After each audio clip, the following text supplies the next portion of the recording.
وقفت زي اللي أصابها إعصار جمد كل أطرافها، وهي بتبص لعاصم بصدمة شلت لسانها، وبتنقل نظرها ما بين عاصم اللي بيبصلها ببرود والبنت اللي بتحاول تغطي نفسها وتخفي جسمها عنها. اشتعلت الدماء في أوردتها من الغيظ والحقد، مش غيرة لأ، لكن لأن البنت دي من وجهة نظرها أخدت آخر بنك ممكن تسحب منه فلوس زي ما هي عايزة. قربت من حلم وهي بتشتمها بأبشع الألفاظ، ومسكتها من شعرها وكانت بتشدها بعنف وتصرخ فيها وتقول: يا سافلة يا خطافة الرجالة، بتلفي على جوزي عشان تحس بإيده بتمسكها بقوة وبتشدها لورا. وقفت قدامه وهي بتبصله بصدمة، وعاصم بيبصلها ببرود كأنها ما تهمهوش إطلاقا. وسعت عينيها لدرجة إنها كانت هتخرج من مكانها لما سمعته بيقول بحدة: اوعي تكوني فاكرة إني هسيبك تقربي منها ولا تمسي شعرة منها، حلم مراتي زيها زيك. مراتك؟ صرخت بيها بغيظ، ملامحها كانت بتصرخ بغضب عشان تكمل بغضب وتقول: انت اتجوزت عليا يا عاصم؟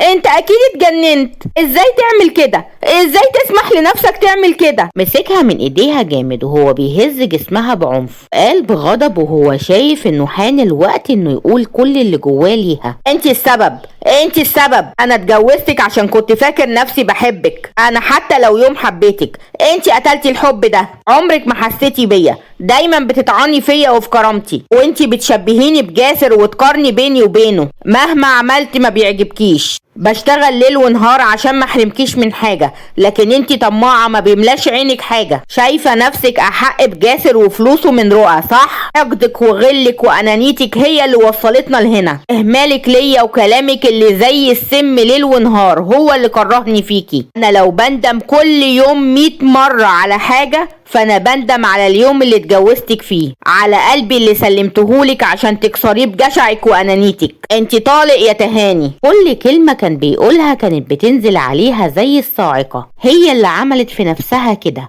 هي اللي خليته يتخلى عن حبه ليها للبنت دي. لكنه لما نطق كلمة الطلاق اشتعلت عينيها بالحقد، حقد أشعل نيران الانتقام والغل في أوردتها. شدت ايديها منه بعنف وابتسمت ابتسامة سودة حاقدة مجنونة وقالت بهستيريا: طلقتني؟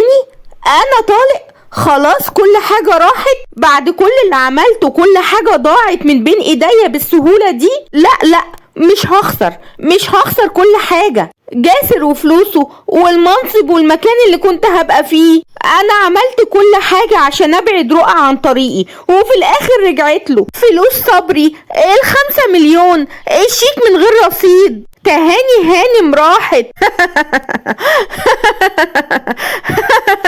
وقفت تضحك بهستيريا، وعاصم بيبصلها بذهول عشان تبدأ نوبة الهستيريا تزيد عنها وهي بتضحك بجنون، لكنها ما قالتلوش انها حامل وانها كانت رايحة لجاسر عشان تنفذ خطة شيطانية. اشتعلت عين عاصم من الغضب لما عرف اللي عملته في اخته وضربها بعنف ووقعت على الارض، ومجيدة بتقول بفزع: منك لله يا شيخة، حسبي الله ونعم الوكيل فيكي، بنتي انا كان قلبي مقبوض بس كنت بحاول اكدب نفسي، رؤى يا عاصم.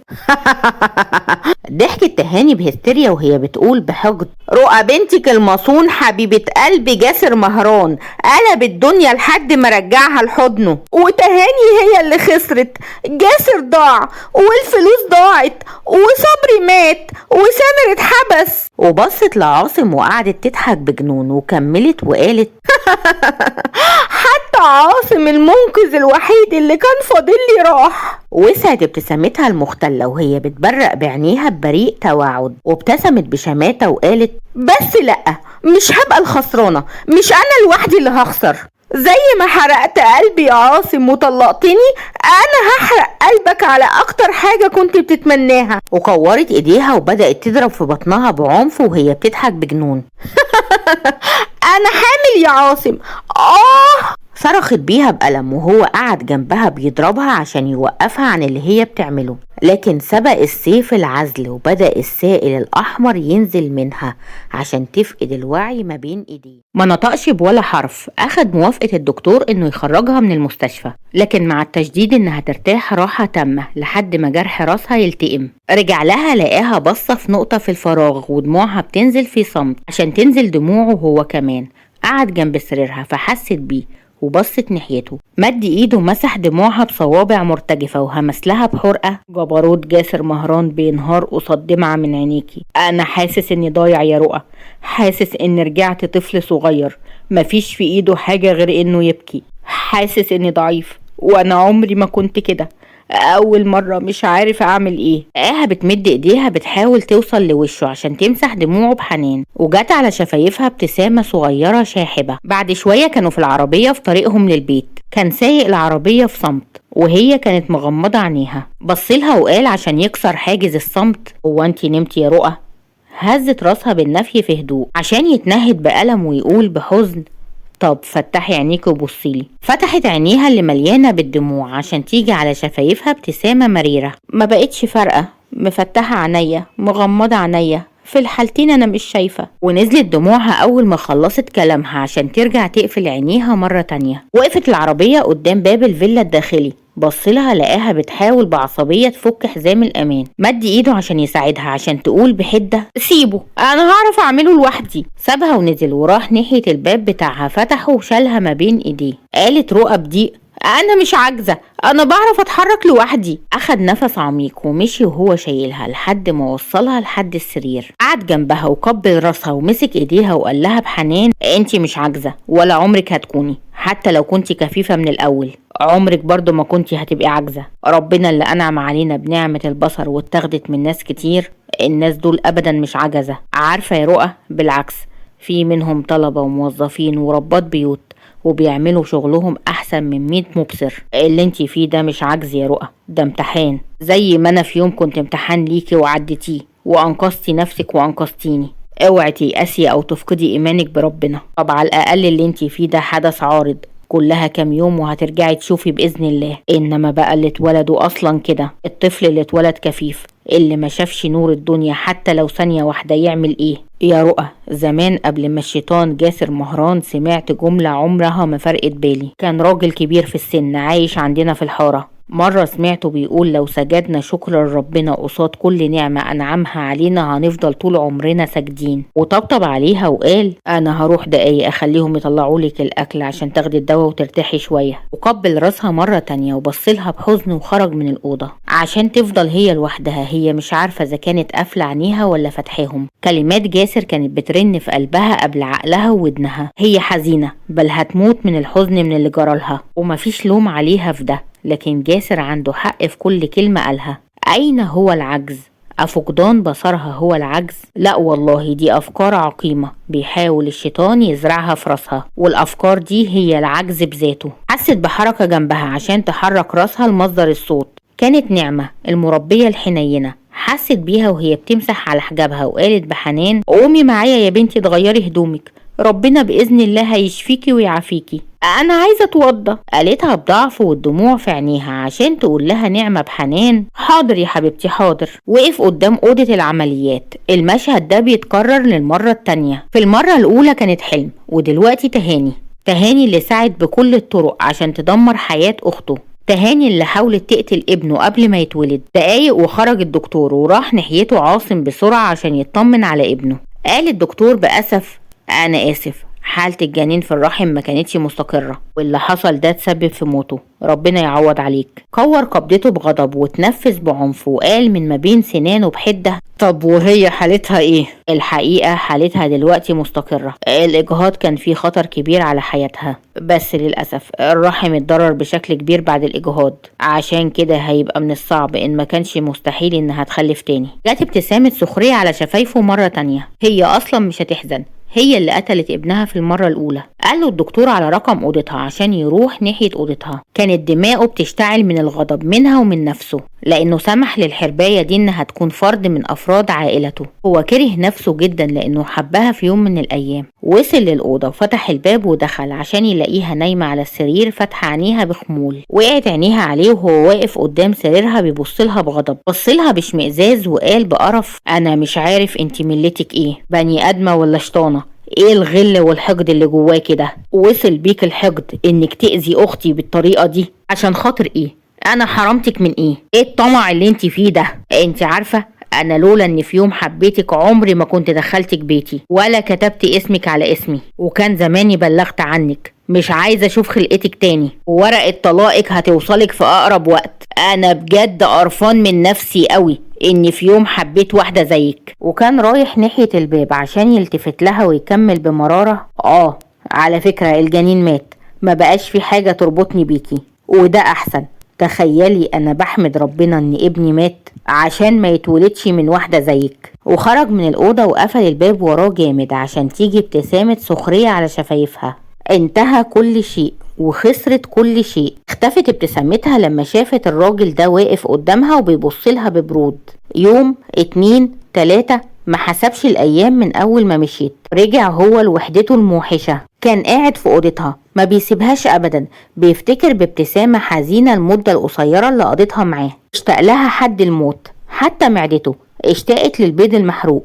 ما راحش الشغل من اول ما طلقها. كل اللي عمله انه طلب من واحد من صحابه يقدم له طلب اجازة مرضية. المدير وافق عليها. اتنهد بحزن وهو بيخرج من اوضتها. وقف يبص للكرسي اللي كانت بتقعد تذاكر عليه، يفتكرها وهي قاعدة بتذاكر وتتمتم بسخط وتشتكي من صعوبة المواد. خرج بسرعة من الشقة ومن المكان كله رايح لشغله. هيرجع يشتغل، هيرهق نفسه في الشغل بالليل عشان ينام النهار بطوله. يمكن يبطل يفكر فيها. وصل لشغله عشان يلاقي زمايله بيرحبوا بيه وبيسألوا عنه وعن صحته، يستفسروا عن سبب غيابه. عرف عمرو من زمايله ان المدير عامل اجتماع لكل الموظفين بعد شوية. دخل لمكتبه يخلص الشغل اللي وراه قبل الاجتماع، ومن كتر الشغل المتراكم عليه نسي الاجتماع. بص في ساعته عشان يقول بضيق: يا نهار ابيض، ده انا نسيت الاجتماع خالص. وقام بسرعة وراح ناحية اوضة الاجتماعات وخبط على الباب.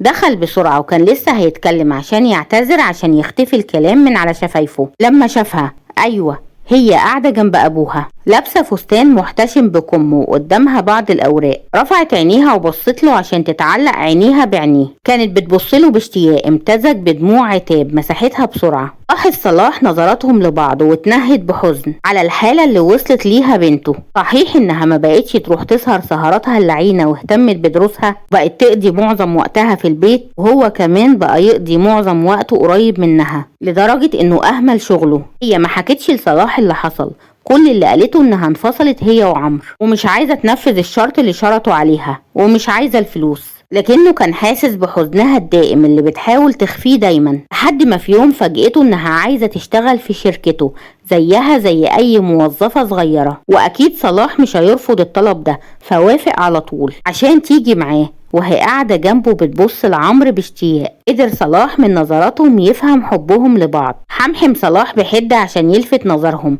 فبصت روان في الارض وحمحم عمرو بحرج وقال: انا اسف يا فندم على التأخير. هز صلاح راسه من غير ما يتكلم عشان يقعد عمرو على الكرسي اللي قدام روان، اللي بالصدفة كان هو الكرسي الوحيد اللي فاضي. بدأ صلاح اجتماعه وكلمهم عن اهمية العمل والتزامهم فيه، وعرض عليهم خطته الجديدة عشان تطوير سير العمل. الكل منتبه لكلام صلاح الا 2، هو وهي.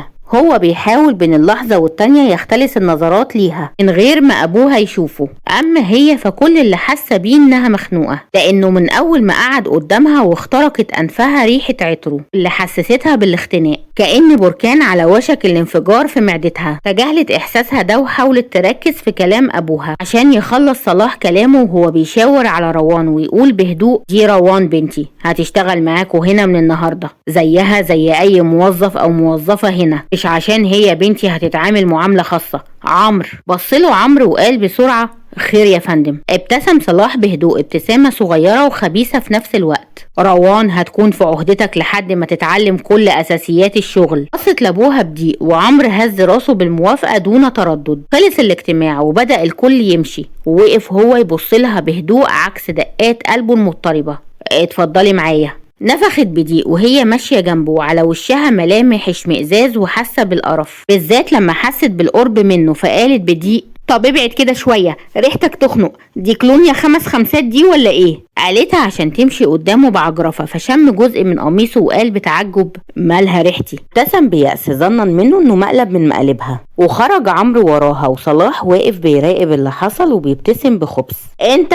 نطقتها تهاني بدهشة عشان يبتسم هو ابتسامة صفرة ويقول: انا اعتقد لسه فاكراني، اصل انا ما تنسيش. تعرفي انا كنت رايح لعاصم وجاسر اقول لهم عن تاريخك المشرف وعن مصايبك السودة، بس هي جت منك واعترفتي على نفسك بنفس ذات نفسك، وانتي بقى حرة في نفسك. تعرفي انتي لو مراتي كنت خليتك تتمني الموت من اللي هعمله فيكي. ده كفاية انك كنت رايحة لجاسر عشان اقولك عشان ايه ولا بلاش، ربنا حليم ستار. وسعت عينيها بصدمة وقالت بذهول انت عرفت منين؟ قال وهو بيبتسم بثقة انا خالد السويسي يا حلوة، من اول ما شفتك عند جاسر وانا عارف ان وراكي مصيبة، بس عمري ما كنت اتخيل انك بالقذارة دي. تعرفي انا عملت تحريات عنك وعن عاصم، وبجد يعني عاصم خسارة فيكي، واحد تاني كان خلص عليكي، بس هو عمل حساب العيش والملح اللي كان بينكو. انتي كنتي عايزة تكسبي كل حاجة، وايه اللي حصل؟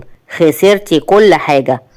سلام يا تهاني. سابها ومشي زي ما سابها الكل، وفضلت هي وحيدة جواها جشع وأنانية وحقد، مقفول عليها باب في أوضة صغيرة في مستشفى، مش لاقية حتى حد يديها كوباية المية، الكل نبذها وبقت وحيدة برغبتها هي. طلع لفوق بعد ما خلص مكالمة طويلة مع أبوها وأمها، حاول يقنعهم إنها بخير لكن قلب أمها ما كانش مقتنع، لولا الوقت كان متأخر لكانت راحت لهم دلوقتي. فتح الباب بهدوء عشان يلاقيها نايمة، ابتسم ابتسامة صغيرة وغير هدومه ونام جنبها، ضمها ما بين ايديه عشان ما يزعجهاش وهي نايمة، عشان يلاقيها بتستخبى ما بين ايديه، فسألها بهدوء انتي صاحية؟ قالت بخوف مش عارفة انا صاحية ولا نايمة، انا خايفة قوي يا جاسر، خايفة قوي، الدنيا ضلمة قوي، انا مش متعودة على الضلمة دي. حضنها جامد وهمس لها بحنان ومش هتتعودي، كلها كام يوم وهترجعي زي ما كنتي، بس انتي قولي يا رب يا رب. واللي حصل تفتكروا الرؤى هترجع تشوف تاني؟ وايه اللي هيحصل مع ابطالنا؟ كل ده هنعرفه في الحلقات اللي جاية، انتظرونا. ما تنسوش تدعمونا باللايك والشير وتعليق حلو منكم بالصلاة على الرسول صلى الله عليه وسلم، وما تنسوش الاشتراك في القناة وتفعيل زر الجرس عشان يوصل لكم كل جديد.